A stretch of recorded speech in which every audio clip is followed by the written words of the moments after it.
ഞാനപ്പോൾ ഇതൊന്ന് ടേസ്റ്റ് ചെയ്തിട്ട് പറഞ്ഞുതരാം കേട്ടോ.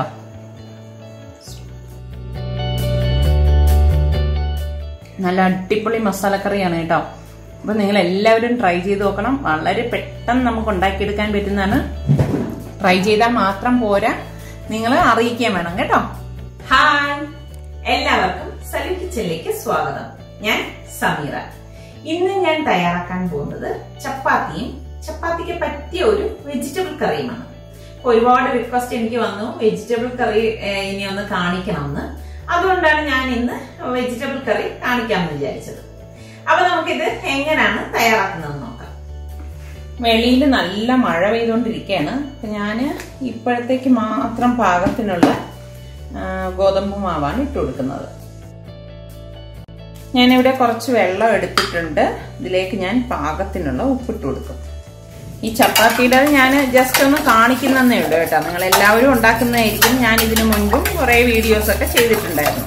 അപ്പൊ ഈ വെള്ളം ഞാൻ ഇതിലേക്ക് ഒഴിച്ചിട്ടൊന്ന് കുഴച്ചെടുക്കുകയാണ്. ഇത് പച്ചവെള്ളമാണ് കേട്ടോ, അല്ലാതെ തിളച്ച വെള്ളമൊന്നുമല്ല. ഞാനിങ്ങനെയാണ് ഇത് കുഴച്ചെടുക്കുന്നത്.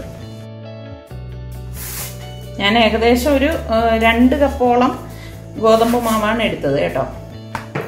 ഇതുപോലെ ഒന്ന് കുഴച്ചെടുത്ത ശേഷം ഞാൻ ഇതിലേക്ക് കുറച്ച് ഓയിൽ ഒഴിച്ചിട്ട് ഒന്ന് കുഴയ്ക്കും. ഓയിൽ എന്ന് പറയുമ്പോൾ 1 ടീസ്പൂണ് ഞാൻ എടുത്തിട്ടുള്ളൂ കേട്ടോ.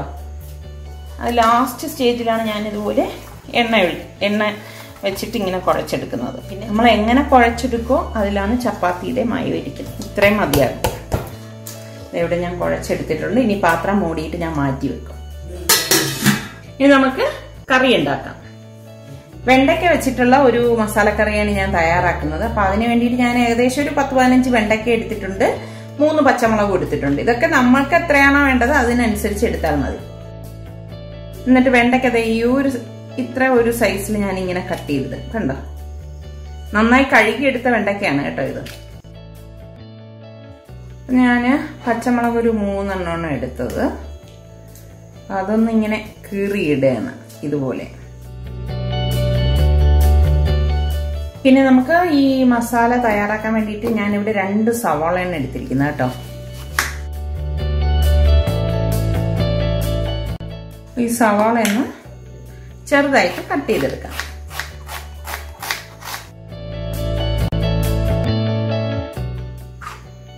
ഇതുപോലെ ചെറുതായിട്ട് അരിഞ്ഞെടുക്കണം.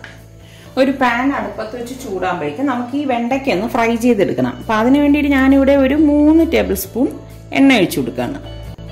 ഇത്രയും മതിയാവും. ഇനി നമുക്ക് ഈ അരിഞ്ഞു വെച്ചിരിക്കുന്ന വെണ്ടയ്ക്ക ഇതിലേക്ക് ഇട്ടിട്ട് വഴറ്റി കൊടുക്കാം. വെണ്ടയ്ക്കയും പച്ചമുളകും കേട്ടോ.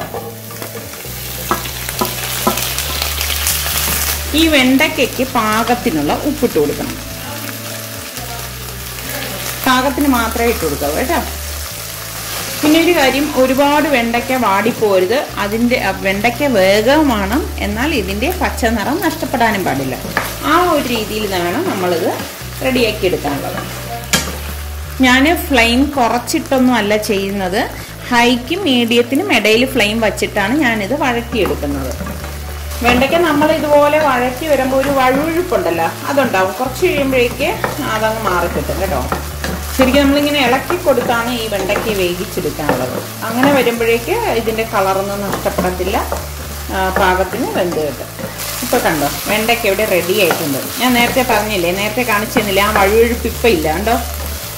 അത് നമ്മളിതുപോലെ വഴറ്റി വരുമ്പോൾ ആ വഴുവഴുപ്പൊക്കെ മാറിക്കിട്ടും. അപ്പം ഞാൻ ഇനി ഇത് വെണ്ടയ്ക്ക ഒരു പ്ലേറ്റിലേക്ക് മാറ്റുവാണ്.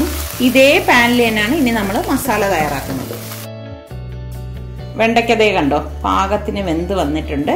കളറൊന്നും നഷ്ടപ്പെട്ടിട്ടില്ല. അപ്പം ഞാൻ ഇനി ഇത് മാറ്റി വെക്കാണ്. അപ്പം വെണ്ടയ്ക്ക വഴറ്റിയ അതേ പാനിലേക്ക് തന്നെ ഞാൻ 2 ടേബിൾ സ്പൂൺ ഓയിൽ ഒഴിച്ചു കൊടുക്കുകയാണ്. ഇനി ഇതിലേക്ക് ഞാൻ 1/2 ടീസ്പൂൺ കടുകും 1/2 ടീസ്പൂൺ ചെറിയ ജീരകം, അതായത് ക്യുമിൻ സീഡ്. പിന്നെ ഇതോടൊപ്പം ഞാനിവിടെ 2 വറ്റൽമുളക് എടുത്തിട്ടുണ്ട്. അതും കൂടി ഇതിലേക്ക് ഇട്ട് കൊടുക്കാം.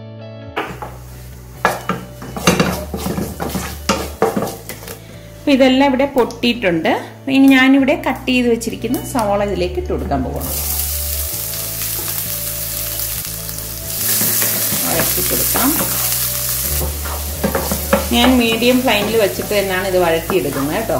ഇതുപോലെ സവാള വഴണ്ടി വരുന്ന സമയത്ത് ഞാനിവിടെ 1.5 table spoon ginger garlic paste എടുത്തിട്ടുണ്ട്. അതും കൂടി ഇതിലേക്ക് ഇട്ട് കൊടുക്കാം. അതിന്റെ ഒപ്പം തന്നെ കുറച്ച് കറിവേപ്പിലയും കൂടി ഇട്ട് കൊടുക്കണം കേട്ടോ. ഇത് നന്നായിട്ടൊന്ന് ഇളക്കി കൊടുക്കാം. ഇതിപ്പോൾ ഫ്രീസറിൽ നിന്ന് എടുത്തുകൊണ്ട് വന്ന ജിഞ്ചർ ഗാർലിക് പേസ്റ്റ് ആയതുകൊണ്ടാണ് ഇത് കട്ടിക്കിരിക്കുന്നത്. ഇത് ചൂടടിക്കുമ്പോൾ മെൽറ്റ് ആയിക്കോളും. അപ്പോൾ ഇതുണ്ടാക്കുന്നതിൻ്റെ വീഡിയോ ഞാൻ ഇതിനു മുൻപ് പണ്ട് പോസ്റ്റ് ചെയ്തിട്ടുണ്ടായിരുന്നു. അപ്പോൾ അതിൻ്റെ ലിങ്ക് ഞാൻ ഇതിൻ്റെ ഡിസ്ക്രിപ്ഷൻ ബോക്സിൽ കൊടുത്തിരിക്കാം. ഇപ്പോൾ സവോളയും ജിഞ്ചർ ഗാർലിക് പേസ്റ്റും എല്ലാം നല്ലതുപോലെ വഴണ്ടി വന്നിട്ടുണ്ട്. നമുക്കിനി ഇതിലേക്ക് പൊടികൾ ഇട്ട് കൊടുക്കാം. ഇതിലേക്ക് ഞാൻ 1/2 ടീസ്പൂൺ മഞ്ഞൾപ്പൊടിയും 1 ടീസ്പൂൺ കാശ്മീരി റെഡ് ചില്ലി പൗഡറും 3/4 ടീസ്പൂൺ മല്ലിപ്പൊടിയും 1/4 ടീസ്പൂൺ കുരുമുളക് പൊടിയും 1/2 ടീസ്പൂൺ കായപ്പൊടിയും 1/4 ടീസ്പൂൺ ചെറിയ ജീരകം, അതായത് ക്യുമിൻ സീഡിന്റെ പൗഡറാണ്. അതും കൂടി ഇട്ട് കൊടുത്തിട്ട് എല്ലാം കൂട്ടിയിട്ടൊന്ന് ഇളക്കി കൊടുക്കാം. ഈ സമയം നമുക്ക് ഈ മസാലയ്ക്കുള്ള ഉപ്പിട്ട് കൊടുക്കണം. ഓൾറെഡി നമ്മൾ വെണ്ടയ്ക്ക വഴറ്റിയപ്പോൾ ഉപ്പ് ചേർത്തിട്ടുണ്ടായിരുന്നു. അപ്പോൾ അത് നോക്കിയേക്കണം കേട്ടോ. പൊടികൾ കരിഞ്ഞു പോകാനും പാടില്ല, എന്നാൽ അതിൻ്റെ ആ പച്ച മണം മാറുമാണ്. പിന്നെ മുളക് പൊടിയുടെയൊക്കെ അളവ് നിങ്ങളുടെ പാകത്തിന് ചേർത്ത് കൊടുത്താൽ മതി കേട്ടോ. നിങ്ങൾക്ക് എരിവ് കൂടുതലാണെങ്കിൽ കൂടുതൽ കൊടുക്കുക, കുറച്ച് മതിയെങ്കിൽ അത് കുറച്ചിടുക. അപ്പം ഇതിൻ്റെ പച്ച മണമൊക്കെ മാറിയിട്ടുണ്ട്. ഞാനിവിടെ 2 ചെറിയ ടൊമാറ്റോ കട്ട് ചെയ്തെടുത്തതാണ്. അതും കൂടി ഇതിലേക്ക് ഇട്ട് കൊടുക്കാം. ഇതുപോലെ ഒന്ന് ഇളക്കി കൊടുത്ത ശേഷം മൂടി വെച്ച് നമുക്കിതൊന്ന് വേവിച്ചെടുക്കാം.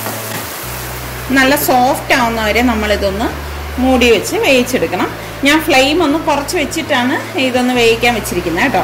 ഇടയ്ക്കിടയ്ക്ക് ഇതിൻ്റെ അടപ്പൊന്ന് മാറ്റിയിട്ട് ഇളക്കി കൊടുക്കാം. വെളിയിൽ നല്ല മഴ പെയ്തുകൊണ്ടിരിക്കുകയാണ്. ഇതിപ്പം വെച്ചിട്ട് ഒരു 2 മിനിറ്റ് കഴിഞ്ഞിട്ടുണ്ട്. ഇതുപോലെ അടപ്പ് മാറ്റിയിട്ട് ഇടയ്ക്കിടയ്ക്ക് ഇളക്കി കൊടുക്കണം, അല്ലെങ്കിൽ ഇത് അടുക്കി പിടിക്കും. അതുകൊണ്ടാണ് ഫ്ലെയിം ഒന്ന് കുറച്ച് വെച്ച ശേഷം ഇത് മൂടി വെച്ചിട്ട് വേവിച്ചെടുക്കണമെന്ന് പറയുന്നത്. അതായത് ഇതിൻ്റെ എണ്ണ തെളിയുന്നത് വരെ നമ്മളിതൊന്ന് വേവിച്ചെടുക്കുകയാണ് ചെയ്യുന്നത്. അപ്പോഴേ ഒരു ടേസ്റ്റ് ഉണ്ടാകത്തുള്ളൂ കേട്ടോ. അതുകൊണ്ടാണ്. ഇനി ഇതിലേക്ക് ചേർക്കാൻ വേണ്ടിയിട്ട് ഞാൻ ഒരു ബൗളിൽ 3 ടേബിൾ സ്പൂണോളം നല്ല കട്ടിയുള്ള തൈര് എടുക്കുകയാണ്. ഇത്രയും മതിയാവും. ഒരു വിസ്ക് കൊണ്ടൊന്ന് ഇളക്കി കൊടുക്കാം. നല്ലതുപോലെ ഇതിൻ്റെ കട്ട ഉടച്ച ശേഷം 1/2 കപ്പ് വെള്ളം നമുക്കിതിലേക്ക് ഒഴിച്ചിട്ടൊന്ന് ഇളക്കി കൊടുക്കണം. ഒരു മോരിൻ്റെ കൺസിസ്റ്റൻസി കിട്ടും കേട്ടോ. നന്നായിട്ട് ഞാൻ ഇളക്കിയിട്ടുണ്ട്. പിന്നെ ഈ തൈരിലേക്ക് ഞാനിവിടെ 1/2 കപ്പ് വെള്ളം എടുത്തിട്ടുണ്ട്. തൈര് നന്നായിട്ട് ഉടച്ച ശേഷമാണ് നമ്മൾ വെള്ളം ഇതിലേക്ക് ചേർത്ത് കൊടുക്കുന്നത്. എന്നിട്ട് നന്നായിട്ടൊന്ന് ഇളക്കി കൊടുക്കാം. എന്നുവെച്ചാൽ ഒട്ടും കട്ടയില്ലാതിരിക്കാനാണ് ഇങ്ങനെ ചെയ്യുന്നത്. ഇനി നമുക്ക് ഈ അടപ്പൊന്ന് മാറ്റി നോക്കാം. കണ്ടോ, ഇതിവിടെ പാകത്തിന് വെന്ത് വന്നിട്ടുണ്ട്. നല്ലതുപോലെ തന്നെ ഇളക്കി കൊടുക്കണം. ഇനി നമുക്ക് ഫ്ലെയിം നന്നായിട്ടൊന്ന് കുറച്ച് വെച്ചിട്ട് വേണം ഇതൊന്ന് ഇളക്കി കൊടുക്കാൻ. ഇപ്പൊ മസാലയുടെ പാകത്തിന് കണ്ടോ റെഡി ആയിട്ടുണ്ട്. എണ്ണയൊക്കെ തെളിഞ്ഞു വന്നിട്ടുണ്ട്. ചൂടൊക്കെ ഒന്ന് കുറഞ്ഞിട്ടുണ്ട്. ഇനി നമ്മൾ ഈ എടുത്തു വെച്ചിരിക്കുന്ന ഈ മോരുണ്ടല്ലോ അത് ഇതിലേക്ക് ഒഴിച്ചു കൊടുക്കാം. തീ കുറച്ച് വെച്ചിട്ട് നമ്മൾ ഒഴിക്കുന്നതിന്റെ കാര്യം എന്താണെന്നറിയാവോ? അല്ലെങ്കിൽ ഇത് പിരിഞ്ഞു പോകും.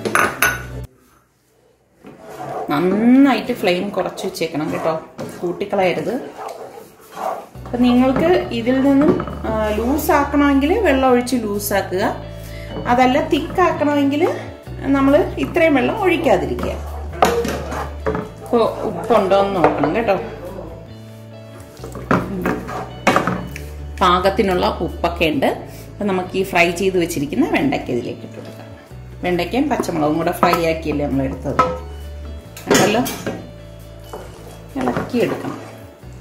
ഞാൻ ഗ്യാസ് ഓഫ് ചെയ്ത് കൊടുക്കാൻ പോവാണ്. ഇനി നമുക്ക് ഇതിൽ കിടന്ന് വേകേണ്ട ആവശ്യമൊന്നുമില്ല. മിക്സ് ചെയ്തെടുക്കുകയാണ്. കണ്ടോ,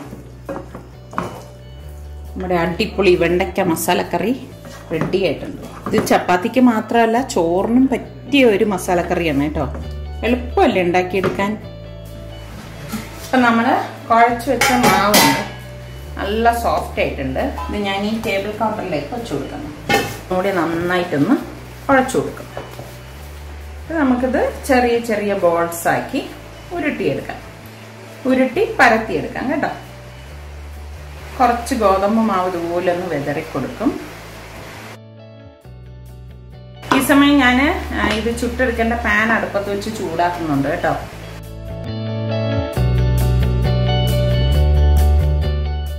പരത്തിയത് നമുക്ക് പാനിലേക്ക് വെച്ച് ചുട്ടെടുക്കാം. പാൻ ചൂടായിട്ടുണ്ട്.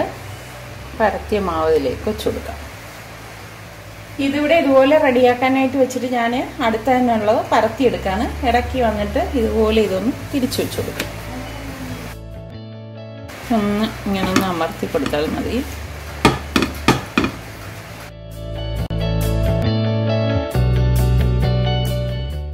ഉണ്ടോ, നമ്മുടെ നല്ല സോഫ്റ്റ് ആയിട്ട് അതുപോലെ പഫായിട്ടുള്ള ചപ്പാത്തി റെഡി ആയിട്ടുണ്ട്.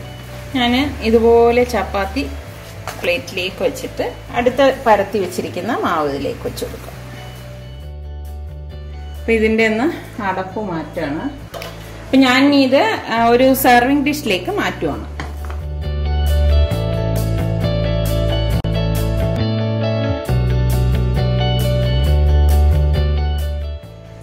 വളരെ പെട്ടെന്ന് തന്നെ നമുക്ക് തയ്യാറാക്കി എടുക്കാൻ പറ്റുന്ന വെണ്ടയ്ക്ക മസാലക്കറിയും അതുപോലെ തന്നെ ചപ്പാത്തിയും റെഡി ആയിട്ടുണ്ട്. ഇത് രണ്ടും നല്ല ഒരു കോമ്പിനേഷനാണ്. അപ്പൊ ഈ വെണ്ടയ്ക്ക മസാല ഉണ്ടല്ലോ, നമുക്ക് ചോറിന്റെ കൂടെയും കഴിക്കാൻ പറ്റിയ ഒരു ഐറ്റം ആണ് കേട്ടോ. അപ്പൊ നിങ്ങൾ എല്ലാവരും ട്രൈ ചെയ്ത് നോക്കി. നിങ്ങൾക്ക് ഇഷ്ടമാണെങ്കിൽ ഇതിന്റെ ലിങ്ക് നിങ്ങളുടെ കൂട്ടുകാർക്ക് ഷെയർ ചെയ്യാനും ലൈക്ക് ചെയ്യാനും കമന്റ് ചെയ്യാനും ഒന്നും മറക്കില്ലല്ലോ. അതുപോലെ തന്നെ നമ്മളുടെ സലു കിച്ചൻ ഇനിയും സബ്സ്ക്രൈബ് ചെയ്യാത്തവരുണ്ടെങ്കിൽ ഈസി റെസിപ്പികൾക്കായി സലു കിച്ചൻ സബ്സ്ക്രൈബ് ചെയ്യാൻ വേണം കേട്ടോ.